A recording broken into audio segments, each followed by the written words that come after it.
When Sabrina Carpenter came out with that album cover, a lot of the defense that I saw basically boiled down to Sabrina Carpenter hates men. She kills men in all her music videos. Like, guys, of course, like it's going to be satirical because she hates men.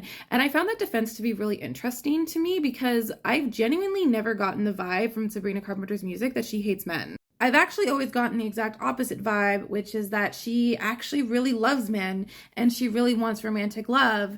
It's just that it's embarrassing to want that, considering that the reality of romantic love with men is not what was sold to us as children, you know? Sabrina is very good at tapping into that feeling that I think a lot of women who date men have, which is basically just like, hey, he's fine, but which how many of us have said those words where he's great, he's wonderful, he's amazing, but how many of us have heard a friend say something like that? Sabrina goes from songs like Good Graces and Espresso into songs like Lie to Girls and Please, Please, Please.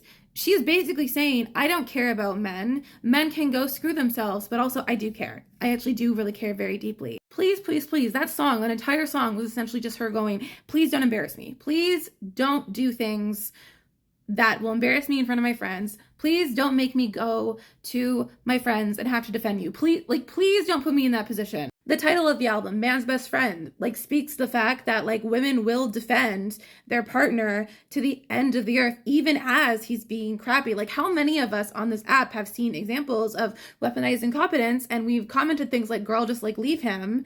And then a couple days later, there'll be a video of a woman being just guys, he's not that bad. Point is that I find that defense of her to be so interesting because I've never gotten that vibe.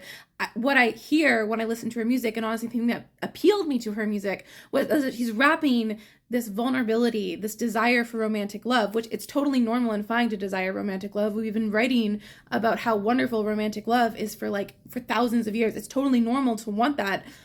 Point is, she raps it in this irony and sarcasm and humor.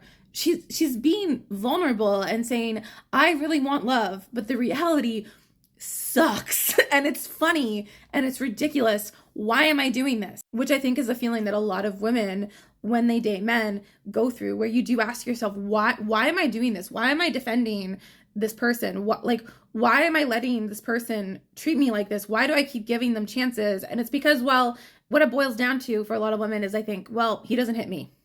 He doesn't hit me. Good enough. He doesn't hit me. But I don't know, maybe I just get her because we're both Tauruses. Her birthday is 2 days before mine. So maybe we're just on the same wave.